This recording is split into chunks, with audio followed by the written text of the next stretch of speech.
Hey guys, my name is Vinay. Welcome to Project Vinay. So today is day 14 of reading a book. So this is a documentary where I'm documenting myself till I reach my goals. My goal is to build my own personal brand, to build my own empire, to build my own business, to develop my skills. So currently we are focusing on our communication skills, uh, English reading skills or like English speaking skills. So we are reading this book called an Almanac of Nawar Ravikant, and today is 15 February 2026, and this is day 14 of reading a book.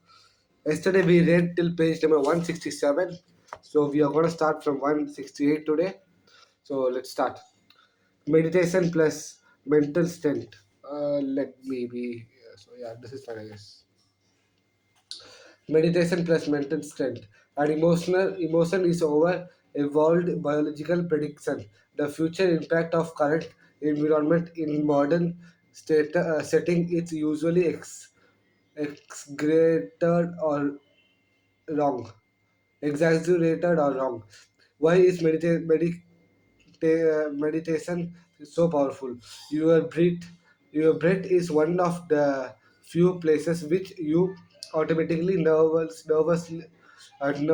system meets your voluntary nervous system. Yeah, it's involuntarily, but you can also control it. I take a lot of meditation practices, but put an emphasis on the breathing because it is a gateway into your automatic nervous system. I think we spell this as nervous, right? Nerve, nervous system. No, I guess. I know what does it mean, but I'm not able to pronounce it. I'm getting confused.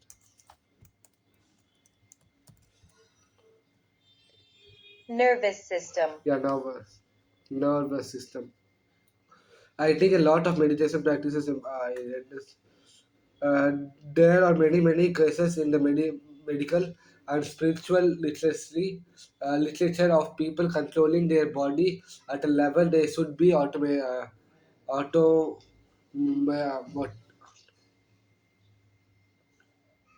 autonomous. My bad.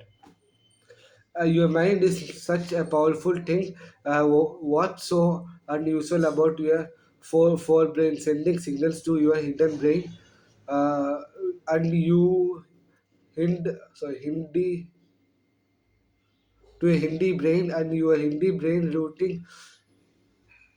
routing resources to your entire body. What is Hindi brain? HIND Hind brain.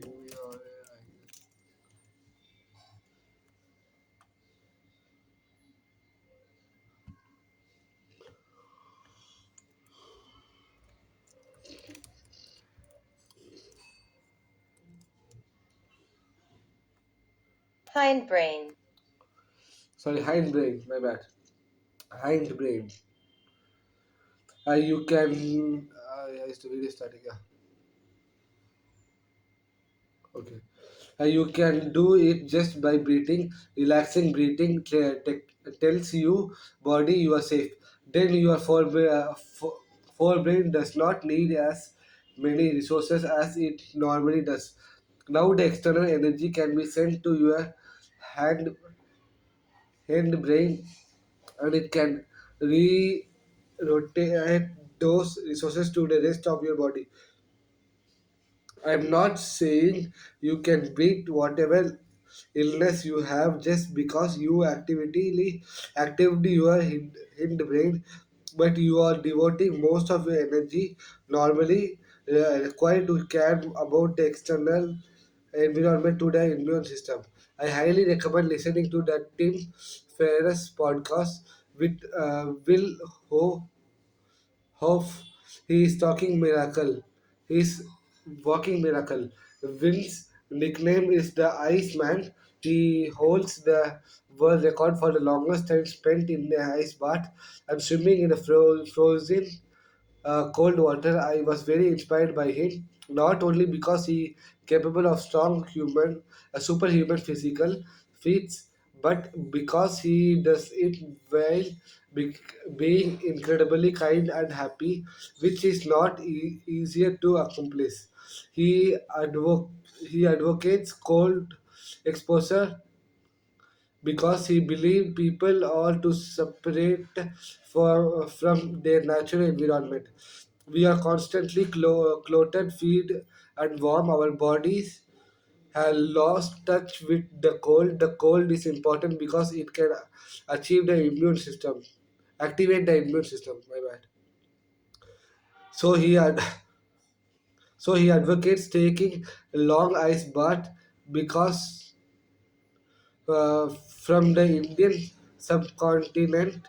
I'm strongly against the idea of ice bath, but Vim inspired me to give a cold shower a try, and I did so by using the warm Wim Hof breathing method.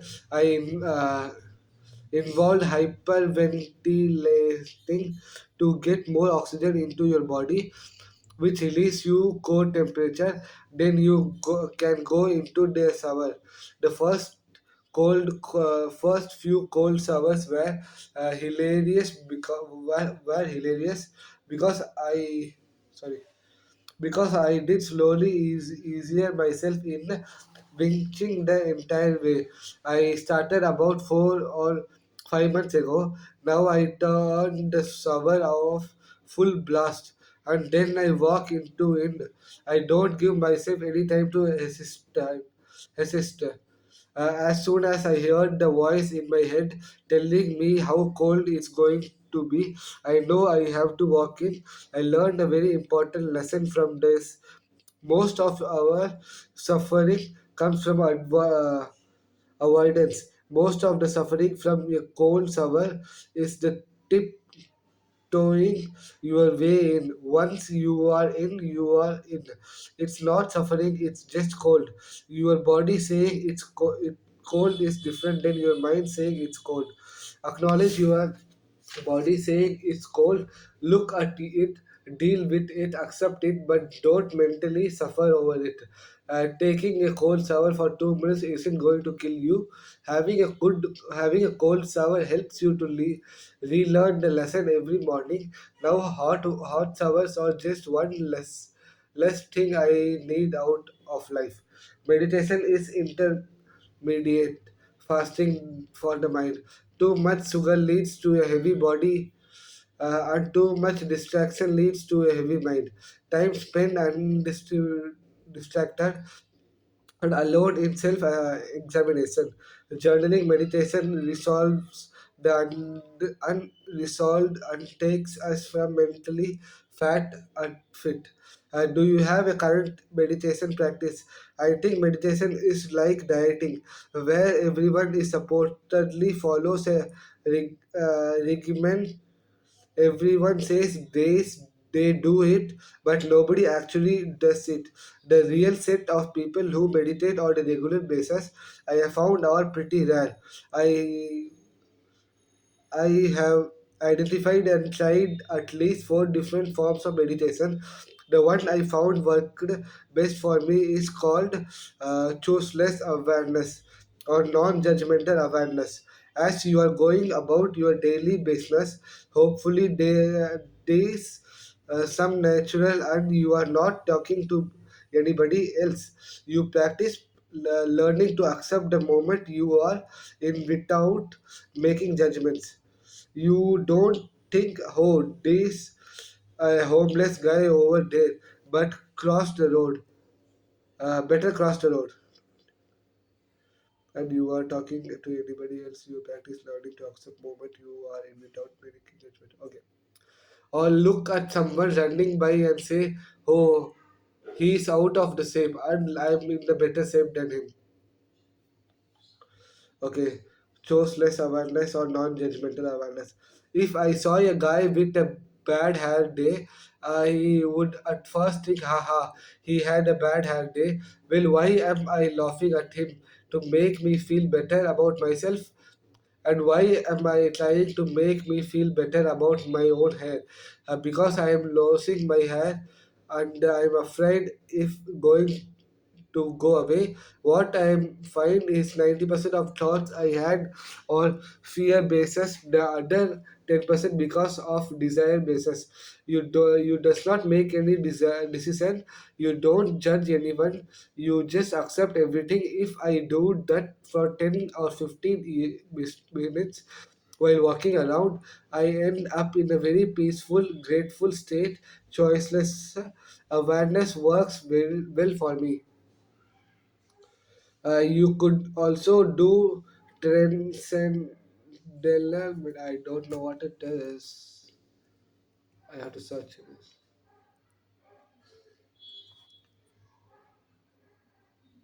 Transcendental. See, transcendental.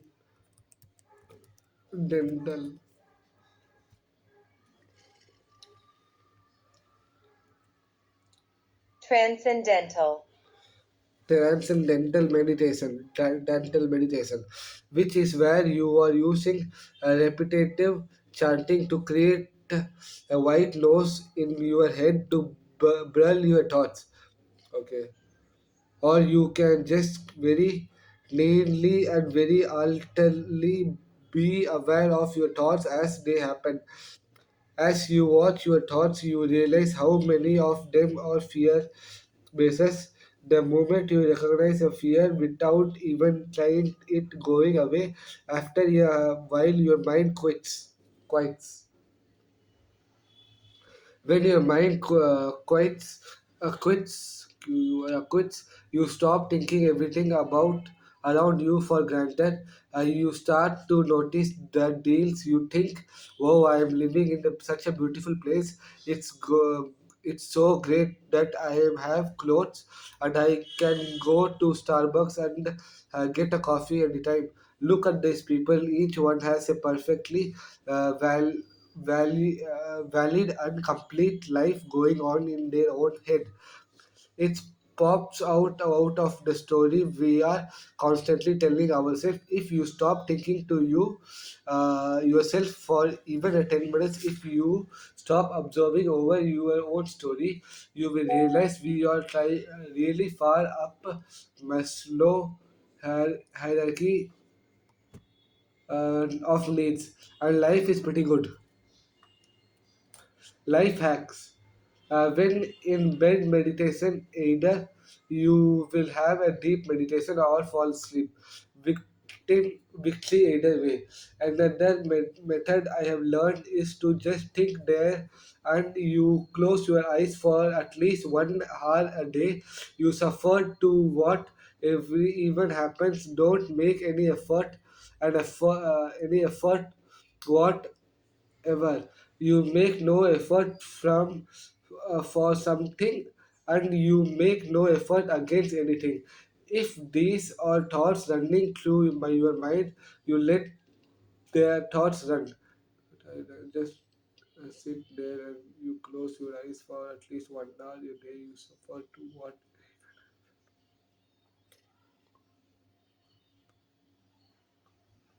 Okay, for your entire life, things have been happen to you, some good, some bad, most of which you have produced and dissolved, but a few stuck with you over time, more and more stuck with you, and these almost because like this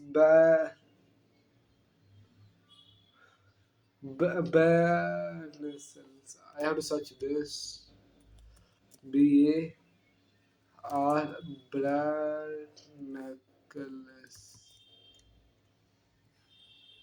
Barnacles. Barnacles. Over a time, barnacles stuck to you. You lost your childhood sense of wonder and of being present and happy.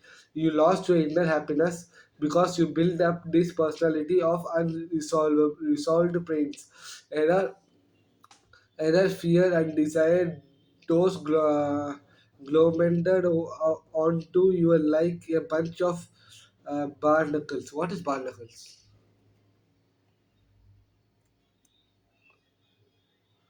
or mainly a cluster that attach themselves permanently to a various surface, playing significant role in the marine environment and into impact the human. Okay. How do you get those barnacles off you? What happens in your medication is you are sitting there and not resting your mind. These things with say bubbling up. It's like a giant inbox of unanswered emails going back to your childhood. These will come out one by one, and you will be forced to deal with them. You will be forced to resolve them. Resolving them doesn't take any work. You just observe them. Now you are an adult with some distance, time, and space for previous event, and you can just resolve them. You can be much more objective about how you view them. Over time, you will resolve a lot of these deep setting unresolved things you have in your mind. Once they resolve, there will come a day when you sit down to meditation and you will hit a mental inbox zero. When you open your mental inbox email, sorry, you will open your mental email and they are none. This is a pretty amazing feeling. Okay, this is a state of joy and bliss and peace. Once you have it, you don't want to give it up. If you can get a free hour of bliss every morning just by sitting and closing your eyes, and then it's worth its weight in a gold. It will change your life. I recommend meditating 1 hour every morning because and things less in not enough time to really get deep into it. I wonder recommending if you really want to try meditation, try 60 days of 1 hour a day, first thing in the morning. After about 60 days, you will be tired of listening to your own mind. You will have resolved a lot of issues, or you have heard them enough to see thoughts through fears and issues. Meditation isn't hard. All you have to do is sit there and do nothing. Just sit there, sit down, close your eyes, and say, I'm just going to give myself a break for an hour. This is my hour off from life. This is the hour I'm not going to do anything. If thoughts come, I am not going to fight them. I am not going to embrace them. I am not going to think harder about them. I am not going to reject them. I am just going to sit here for a hour with my uh, eyes closed, and I am not going to do nothing. How hard is that? Why can you not do anything for an hour? What's so hard about giving yourself an hour a long break? What's there a moment you realize you could control how you interpreted things? I think one possible people has is not recognizing these can control how they interpret and uh, respond to a situation. I think everyone knows it's possible. Uh, this is great. Also lecture turned the attraction for a drug is spiritual. He talks about why do people do drugs. Everything from alcohol to Fizzy Chandler to Cambridge. I don't know what it is.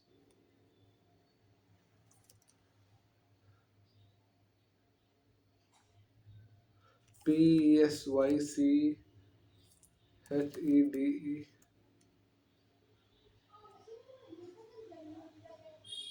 Psychedelic. So what is psychedelic? Psychedelic is a drug. Psychedelic cannibals. These are doing it to control those mental state. And these are doing to control how they react. Some people drink because it helps them not care as much, or these or pot heads because they can zone out, or they do psychedelic to feel very present or connected to nature. Attraction of drugs is spiritual. All of society does this to some extent. People chase thrills in action, sports, or flow state or orgasm. Any of those state people strive for, or people trying to get out of their own head. They are trying to get away from the voice in their head, the over deployed sense of state. At the very least, I do not want my sense of self continue to develop and strengthen as I get older. I don't want my sense of self to continue to get developed and strengthen. I'm getting older. I want it to be weaker and more muted so I can be more in present everyday reality, accept nature and the world for what it is, and appreciate very much as a kid would. The first thing to realize is you can observe your mental state. Meditation does not mean you are suddenly going to gain the superpower to control your internal state. The advantage of meditation is recognizing just out out of control your mind is. It is like a monkey flickering fins running around the room making trouble, shouting, and making breaking them. It's completely uncontrollable. It's an out of control mad person. You had to see this mad creation is operation before you feel a certain distaste towards it. Start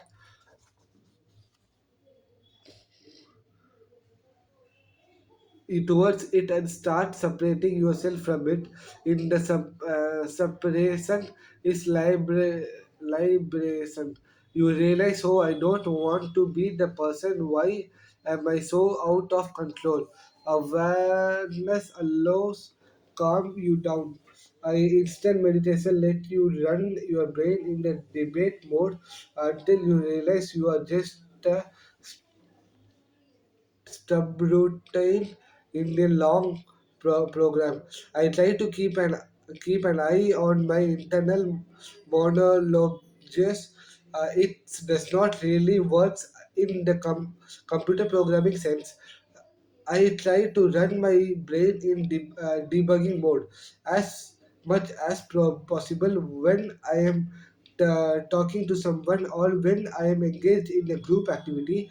It's almost impossible because your brain has to many things to handle. If I am myself, like just this morning, I am brushing my teeth and I started taking forward to a podcast. I started going through this little fancy where I'm imagining Sen asking me a bunch of questions, and I was fantastic answered them. Then I caught myself. I put my brain in debate mode and just watch every little instruction go by. I said, why am I fantasize future plans? Why I can't just stand here and brush my teeth? It's the awareness my brain was running off in the future and planning some fantasy scenario out of ego. I was like, well, do I really care if I'm awareness embrace myself? Who cares? I'm not going to die anyway. I'm going to die anyway. My bad. And this is all going to go to zero, and I won't remember anything. So this is pointless. Then I sat down, and I went back to brushing my teeth. I was nothing how good the toothbrush was and how good it felt. Then the next moment I'm off to think something else. I have to look at my brain again and say, Do I really need to solve this problem right now? 95 95% of what my brain runs out of and try to go I try to do. I don't need to tinkle in the external extract movement. If the brain is like a muscle, I will be better off resisting it because at present, when a particular problem arises, I will immerse myself in it.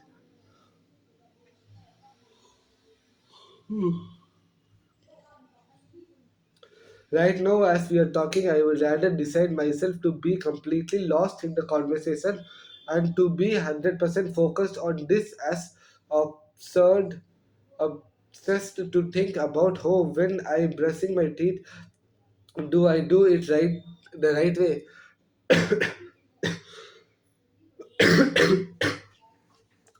It's almost like you are talking yourself out of, sorry, the ability to stillingly focus is related to be able to lose yourself and be present, happy, and ironically more efficient.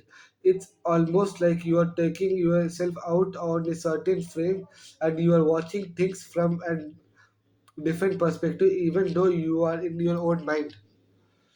Buddhism talks about awareness versus the ego. These are really talking about how you can think of your brain you constantly as multi-layered mechanism. These are the core basis kernel level OS running. Then these are application running on top. I think I like to think of it as a computer and in Greek speak. I am good back to an awareness level of OS which is always calm, always present and grateful, happy and content. I'm trying to stay in awareness mode and not activity. The money mind which is always worried, frittling and anxious. It seems incredible purpose, but I try not to activate the monkey mind until I need it. When I need it, I just want to focus on that.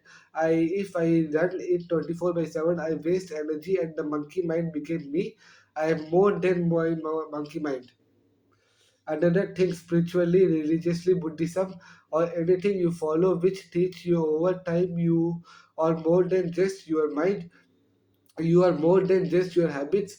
You are more than just your preference. You are a level of awareness. You are a body modern human which don't live enough in our body.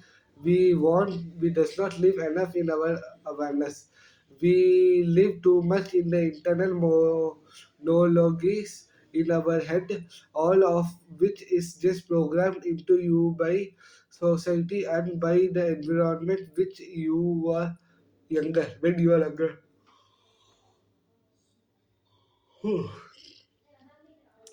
You are basically a bunch of DNA that reacts to environment effects when you were younger. You record the good and bad experience and you use them to prejudge everything thrown against you. Then you are used through those experiences constantly trying and predicting the change in the future. As you get older, the sum of preference you have completed is very, very large. The habituate reaction even ends up as running away. Freight trains controlling your mood. We should control out our mood. Why does we study how to control our mood? What a masterful thinks it would be if you could say right now I want like to be in the current curious state, and then you can generally get yourself into the curious state, or say I want to be in the moral state. I am more ruining a loved one, and I want to grave from them. I really want to feel them. I don't want to be distracted by a computer program problems due tomorrow. How many pages left? So many pages. Okay, the mind itself is a muscular. It can be trained and conditioned. It has sorry conditioned. It has been emphasized conditions by society to be out of our control. If you look at your mind with awareness and intent 24 by 7, you are working at every moment. It's just you can unpack your own mind, your emotion, thoughts, and reactions. And then you can start configuring. You can start rewriting this program to what you want. And meditation is turned off society and listening to yourself.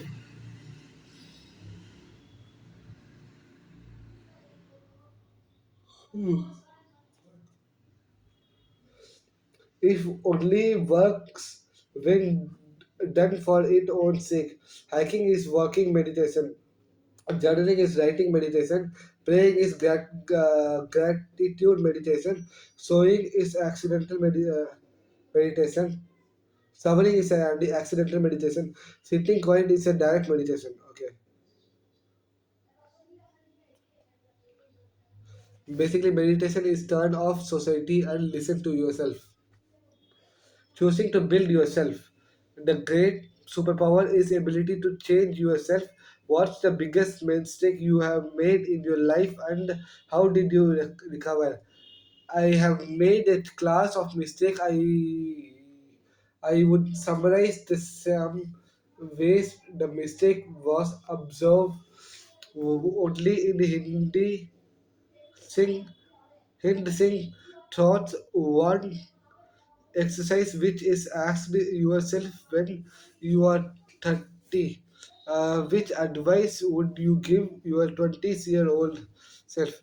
And when you are 14, what advice would you give to your 30 years old? Maybe if you are younger, you can do it by even 5 years.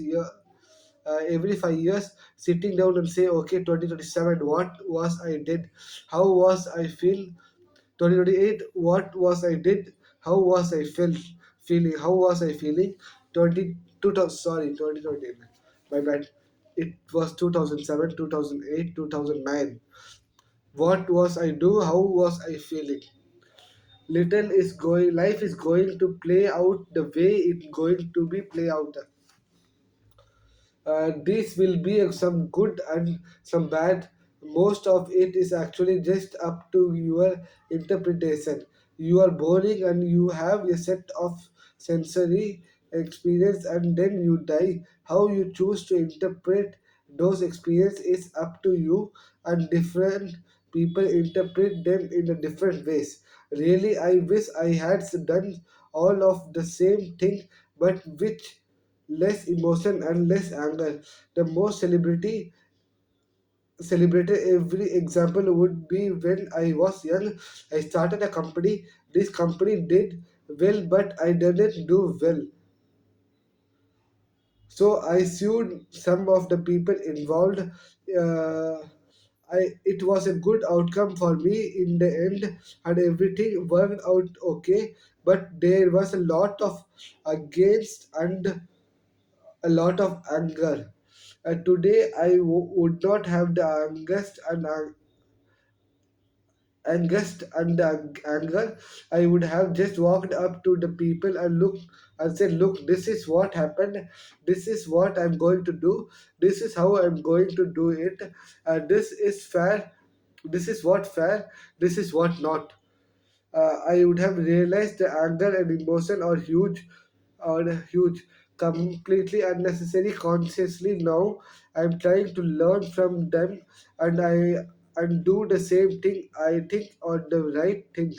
to do, but without anger and with a long-term point of view. If you take a long-term point of view and take the emotion out of it, I would consistently thought things mistake everyone. Again, habits or everything we like. We are trained in habits for from when we are child, including poetry, when I when to cry and when not to, how to smile and when not to. These things became habits, behavior we learn and integrate into ourselves. Yeah. When you are older, we are a collection of thoughts of habits, constantly running subconsciously. We have a little bit of external power, brain power in our neurocortex for solving new problems. You became your habits. This comes to light from me when my trainer gives me a routine to do every single day. I have even worked out every single day before. It's a light workout, it's not tough on your body, but I did this workout every single day. I realized the inability astronomious transformation it has on my both physical and mentally.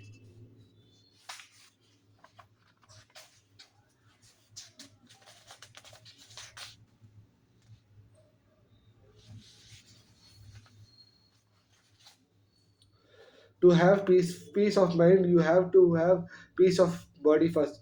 That taught me the most of powerful of habits. I started realizing it's all about habits. At any given time, I'm either taking to trying to pick up a good habit or discard a previous bad habit. It takes time. If someone says I want to be fit, I want to be healthy, right now I'm out of shape and I'm fat, I will nothing subtraction is going to work for you in the month 3 months. I'm going to be at least a 10 years journey. Even 6 months depends on how fast you can do it. You are going to break bad habits and pick up a good habit. One of the things Krishnamurti thinks talks about is being in the internal state of revolution. You should always be internally ready for a complete change, where whatever we say we are going to try to do something or trying to form a habit, we are wimping out. We are just saying to ourselves, I'm going to buy some myself some more time. The reality is when you our emotion want us to do something, we just do it. If you want to do approach a pretty girl, if you want to have a drink, if you want desire something, you just go do it. When you say I'm going to do it and I'm going to do by that, you are going to really pull it off. You are giving yourself an out at at least. If you are self-aware, you can think, I say I want to do this, but don't really, because if I really want to do it, I would just do it.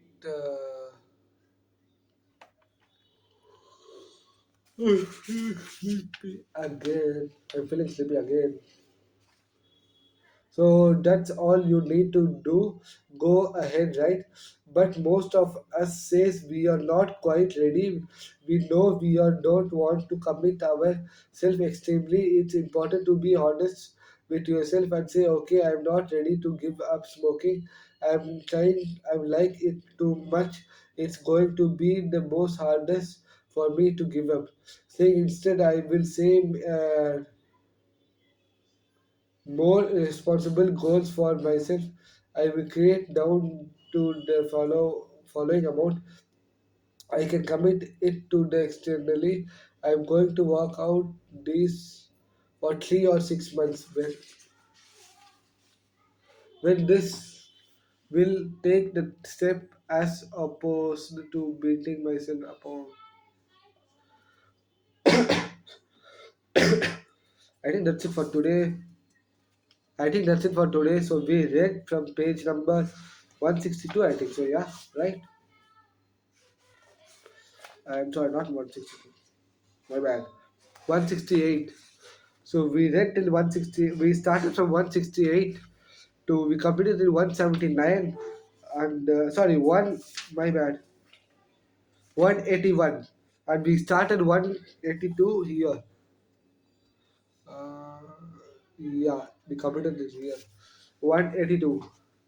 So what does how many pages we learned? One, two, three, four, five, six, seven. I would say 8 pages. Yeah, 7 to 8 pages.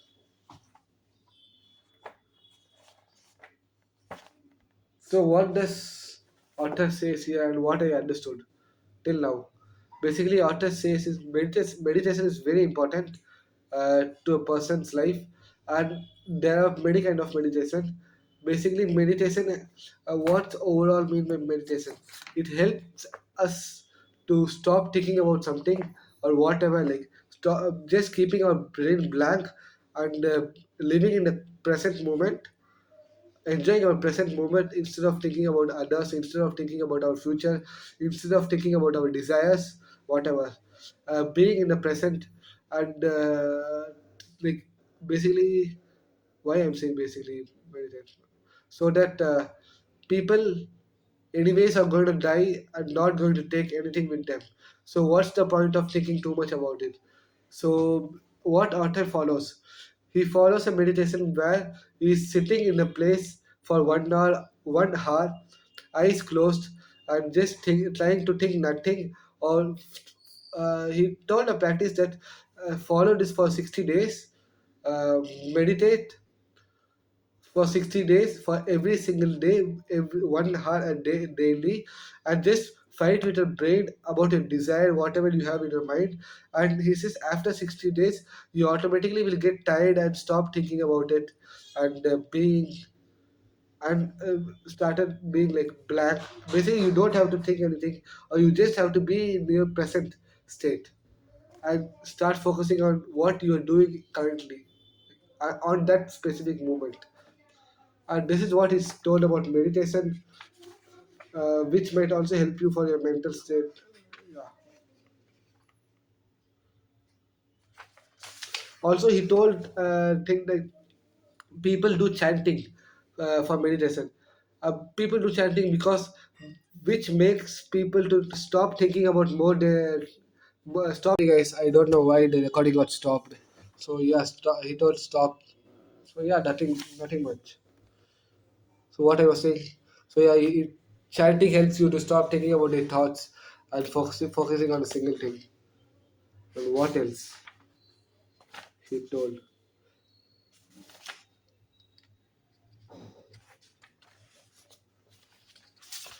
I would say that's it. Uh,